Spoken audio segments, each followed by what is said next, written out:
আমাদের 12 মাসে 6টি ঋতু, তার মধ্যে এক অন্যতম ঋতু হলো শীতকাল। স্কুলের ক্লাসে যদি জিজ্ঞেস করা হতো কোনো বাচ্চাকে যে তোমার প্রিয় ঋতুটি কি, তাহলে তার উত্তরে বলা হতো শীতকাল। স্কুলের বাংলা পরীক্ষায় যদি রচনা আসতো তোমার প্রিয় ঋতু, তো সেটাতেও আমরা লিখতাম শীতকাল। হ্যাঁ জানি শীতকাল অনেক ভালো, ঘুরতে যেতে সুবিধা হয়, পিকনিক ফিকনিক করা যায়, তারপর আরও অনেক সুবিধা, বিয়ে, খাওয়া দাওয়া ইত্যাদি। কিন্তু এসব একাধিক সুবিধা থাকা সত্ত্বেও আমি বেশ কিছু সমস্যার সম্মুখীন হই। তো সেই সমস্যাগুলি নিয়ে আজকে আমি কথা বলতে চাই। সব সমস্যার মধ্যে অন্যতম সমস্যা হলো স্নান করা। শীতকাল যখনই পড়ে এই স্নান শব্দটা থেকে আমার মনে এক আতঙ্কের সৃষ্টি হয়। দুপুরবেলা যখনই এই স্নানের সময়টা হয়, তখনই আমি এই স্নান যুদ্ধে ঠান্ডার সাথে লড়াই করি, আর প্রতিদিনই আমি পরাজিত হয়ে ঘরে ফিরি। তো যুদ্ধে তো হার জিত থাকেই। হ্যাঁ আমি মানছি আমি স্নান করতে পারি না, আমার খুব অসুবিধা হয়। কিন্তু আমি এটা ভেবে অবাক হই যে আমার কিছু কিছু বান্ধবী আছে যারা সকাল সকাল স্নান করে টিউশনে আসতো। আমি আজও তার ব্যাখ্যা খুঁজে পেলাম না যে তারা কিভাবে স্নান করে আসতো অত সকালে। তো তাদের দ্বারা অনুপ্রাণিত হয়ে আমিও একদিন সকালে স্নান করার চেষ্টা করি, আর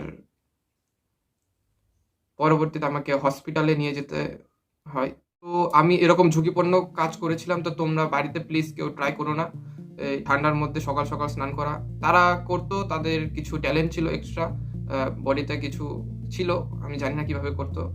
তো তোমরা প্লিজ ট্রাই করো না এটা।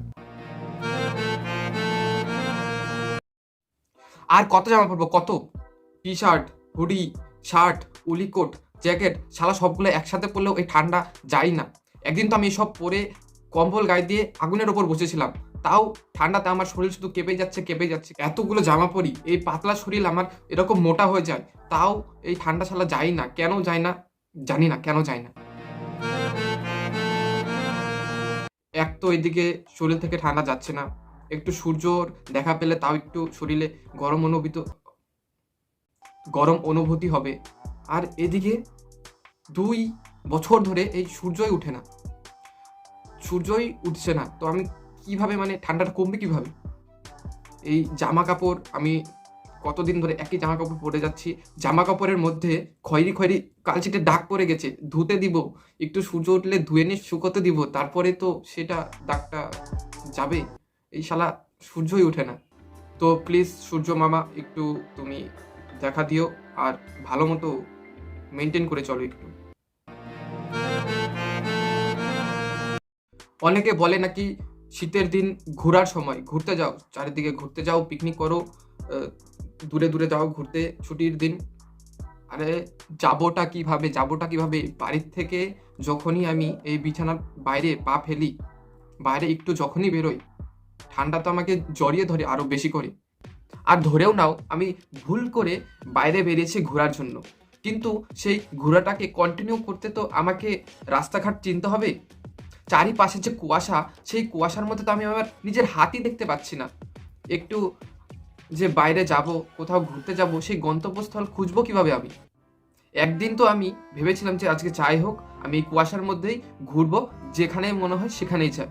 তাই আমি আমার বন্ধুর বাড়ির উদ্দেশ্যে রওনা হই, আর আমার বন্ধুর বাড়ির উদ্দেশ্যে রওনা হয়ে পৌঁছে যাই আমি আমার ক্রাশের বাড়ি। আর এই ঠান্ডায় বাইরে বেরোবো কি করে? আর সবাই বলে ঘোরার সময় কিভাবে যাবো বাইরে? খাবোটা কি, গিলবোটা কি, যাই খেতে যাই ঠান্ডা হয়ে যায়। সেদিন আলুর তরকারিতে আলু না বরফের টুকরোগুলো আমি বুঝতে পারলাম না। কি খেলাম আমি? কলের জল খাবো, আমি জগ থেকে গ্লাসে জল ঢালছি, না হিমালয়ের চূড়ার থেকে আমি বরফ কুড়িয়ে এনে তারপর গ্লাসে ঢালছি, আমি বুঝতে পারছি না।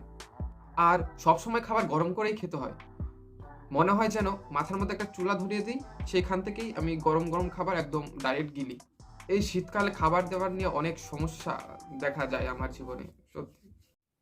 তো এই কিছু ছিল আমার মেন প্রবলেম। তো তোমাদেরও যদি এর মধ্যে কোনো সমস্যা হয়ে থাকে তো প্লিজ কমেন্টে জানিও। ভিডিওটা ভালো লাগুক আর না লাগুক, লাইক করো, চ্যানেলটিকে সাবস্ক্রাইব করো, আর থ্যাংক ইউ।